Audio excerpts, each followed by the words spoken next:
Hi everyone, and welcome to this special emergency edition of Weather or Not, sponsored by TD Bank. I'm WABC Chief Meteorologist Lee Goldberg. Let's get right into it. We have what is shaping up to be the biggest winter storm threat of the season, which is just unbelievable given all of the mild air that we've had, the near record warmth. Actually, LaGuardia did get a record on Saturday. But incredible warmth leading into the storm, which is still, by the way, a major factor and really one of the toughest parts of this forecast. Because if you were to just look at the storm track, the time of year, you'd think we're good for a major snowfall for most of the area outside of maybe, southern portions of the area near the coast.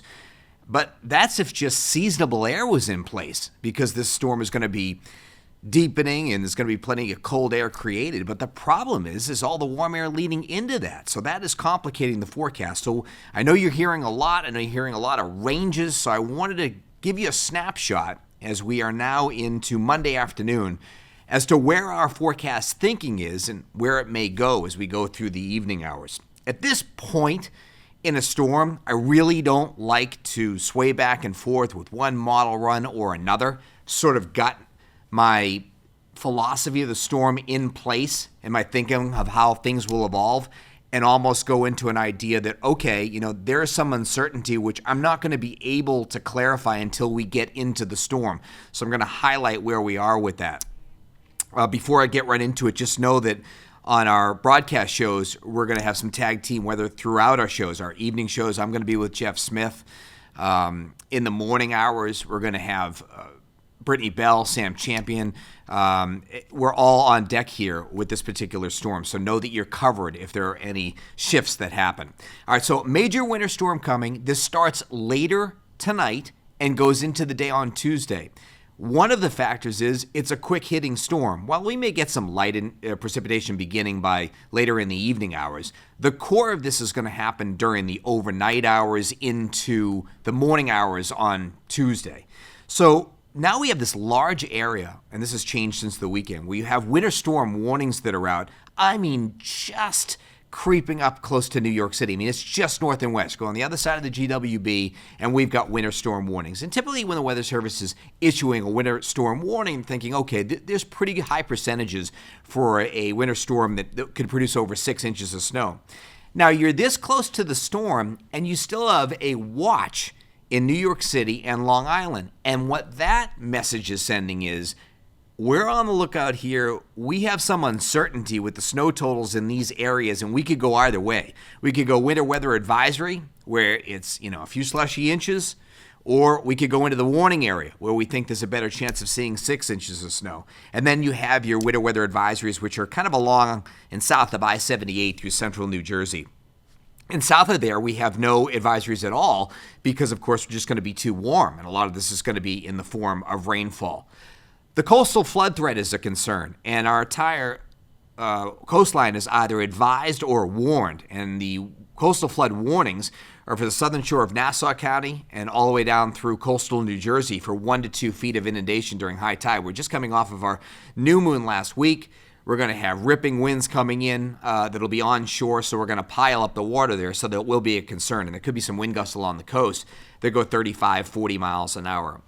So let me just sort of tie you overall thinking in terms of headlines. Rain and snow is going to come in later this evening, and it will start as rain in New York City.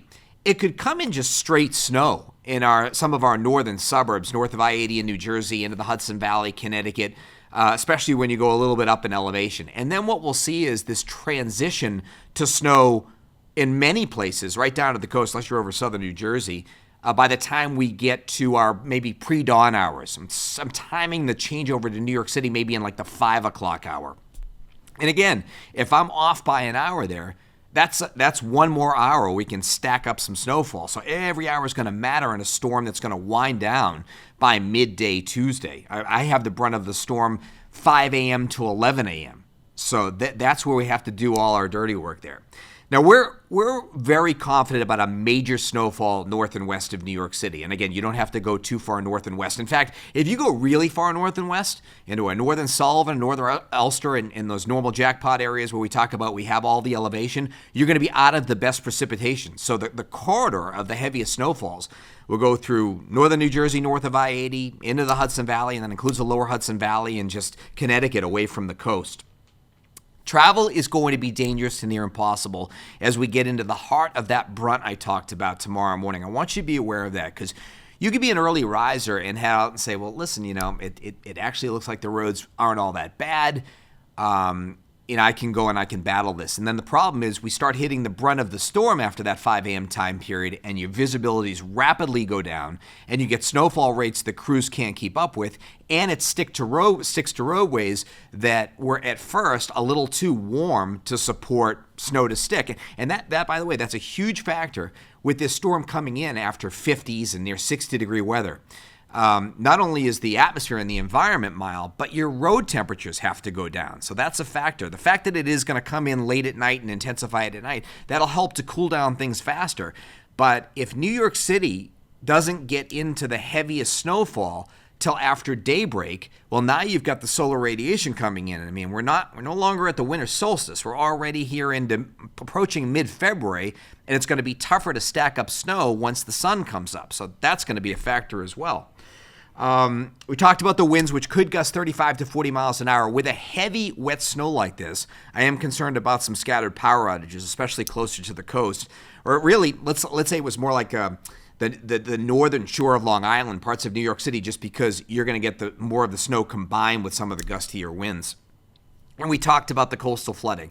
And I can't emphasize enough that the biggest challenge with this is, will the snow intensity overcome the borderline temperatures that we have in place? What do you mean by that, Lee? Well, what happens is when you have temperatures that may not ever go below freezing in New York City, we may be 33, maybe 32, maybe we get to freezing. What you need tremendous lift in the atmosphere. You need rising air. You need to dynamically cool the environment. Be able to tap into some of that chillier air aloft, because we're fine 4,000 or 5,000 feet above the ground. The problem is right near the ground. So if you can overcome that with heavy precipitation, you can get the snow to come down heavy enough, and you can cool the ground enough, and all of a sudden you've got some snow that's sticking. And if the intensity is varying, so you could go from, okay, we're getting clobbered, the snow starts sticking, we get a slushy couple of inches or so, wait, okay, we get in a little bit of a hole in the radar, the intensity backs off a little bit, you could go right back to blacktop, and vice versa. So it really is a fight, and that's why you'll see that depicted on the snow map that I'll show you or talk about in just a second. So again, to go over the overall impacts in terms of snow, wind, flooding, and colder temperatures, we are fairly confident I have high confidence in that major snowfall north and west of New York City. We have most of our northern and western suburbs in an 8 to 12 inch band, where we could also snow at 1 to 2 inches an hour. Maybe there could be some 2 to 3 inch an hour snowfall rates. Again, the 40 mile per hour gusts along the coast, some power outages possible. The flooding, minor to moderate coastal flooding, and that moderate coastal flooding would be for the South Shore of Nassau County and Monmouth and Ocean County. This, as we've been saying since last week, regardless of what snow totals you get, this is the gateway to a chillier air mass. Is it, bone-chilling cold? No, but it's definitely more consistent, seasonable temperatures, if not below normal at times. So we'll talk about some clipper systems later in the week where you have some additional light snow threats, but this is basically the big ticket item for the week. The storm right now is working down south, and we're already being tipped off to how dynamic it is. There's tornado watches, there's severe weather down south, and the jet stream energy is still catching up with the storm that's associated with an area of snow that's working through parts of Missouri and Arkansas and into Tennessee. So once that starts catching up with the storm down south, we'll start to see this storm intensify. It's going to head up toward the Tennessee Valley, through the Mid-Atlantic, and off the Delmarva, and then at that point, the polar jet stream starts to catch up with it, and now all of a sudden you have this teamwork and phasing going on between the surface system and the weather conditions aloft and the jet stream energy, and now the system starts to crank and deepen in a hurry and get explosive and start bombing offshore. And it's all about how fast that intensity or that intensification happens that will determine the snowfall, especially in New York City and parts of Long Island. In terms of a futurecast, I like a beginning in the city between about 10 p.m. and 2 a.m. And it's kind of closer to midnight. The 1 and 2 a.m. is more north and east of New York City, but we could already start to see some light raindrops get into New York City during the first part of the evening. The air is pretty dry from the city northward, so it's going to take a little while to get going. So you travel first part of the night, it's no problem. At worst, it's wet roads, especially south. Then around midnight, things start getting interesting. We get some light rain moving in, and, in northernmost New Jersey and into the Hudson Valley, it can come right in as some snowfall. Now, temperatures are still above freezing here, and remember, we've been warm. We're well into the 40s and even some 50s today. So roadways are going to be wet through much of the late night travel into the early part of the overnight hours. Now we start to get to that critical 4 or 5 a.m. time period. Storms getting toward the coast. We're seeing some intensification. I think we start to ramp up in intensity. We'll start to see temperatures drop in our northern suburbs, northern New Jersey and the Hudson Valley, interior Connecticut.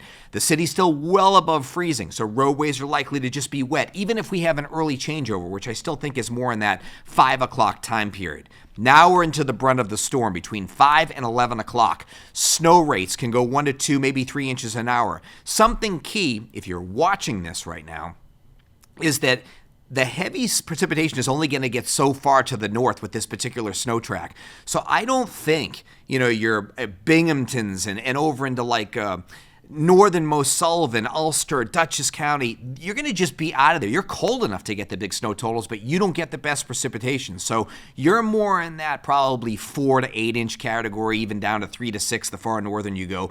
And then once you get into kind of the meat of the Hudson Valley, the I-84 corridor southward to about 287, that's probably the corridor there. Northern New Jersey, north of I-80, just interior Connecticut. That's where we could really get a sweet spot to some of these heavier snows.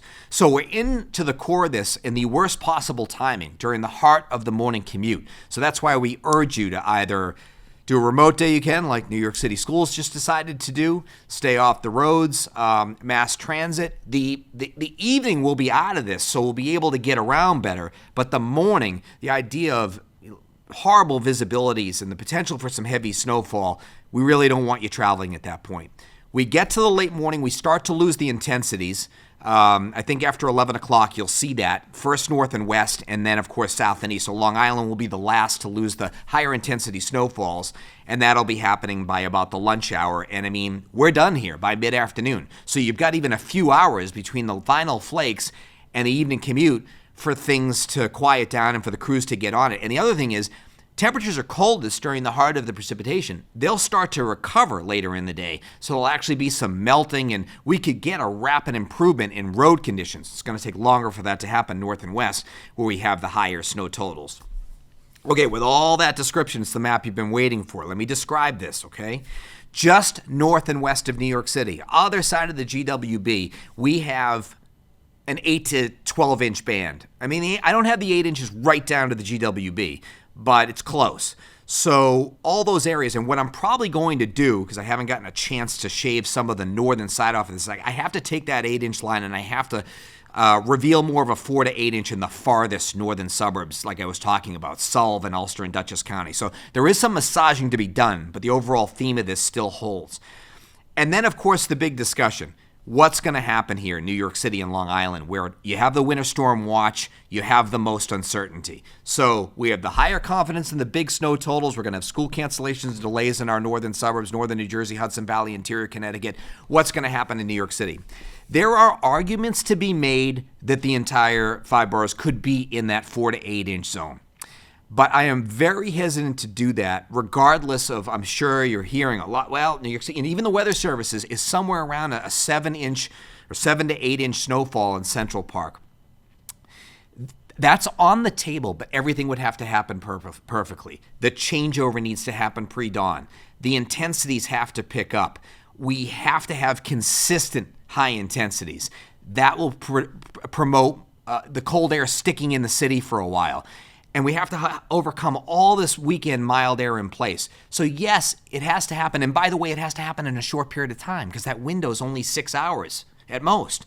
So that's why I'm hesitant to put the higher totals and include all of the 5 boroughs. So visually, I wanted to depict on this map that, okay, New York is split between a Staten Island, a Brooklyn, a Lower Manhattan, a Southern Queens with a 2 to 4, and putting that 4-inch line almost through Midtown and saying, okay, Upper Manhattan, Bronx, Northern Queens, this also goes under the North Shore of the island, can get into that 4 to 8-inch zone, if everything comes together. So we could have a huge range across the city. I mean, a couple inches at JFK and 6 to 8 in the Bronx, that wouldn't shock me. And that means, even your travel across the city could be so different. So that's where we are right there. I don't know that I'd be able to put the city in either all in the 4-8, all in the 2 to 4. I just don't know that we can decipher that with this particular storm track and all the uncertainty and how it's been shifting. It's more like just waiting until the storm is evolving and seeing where the band's set up. I mean, it never ends as uniform as our snow maps are.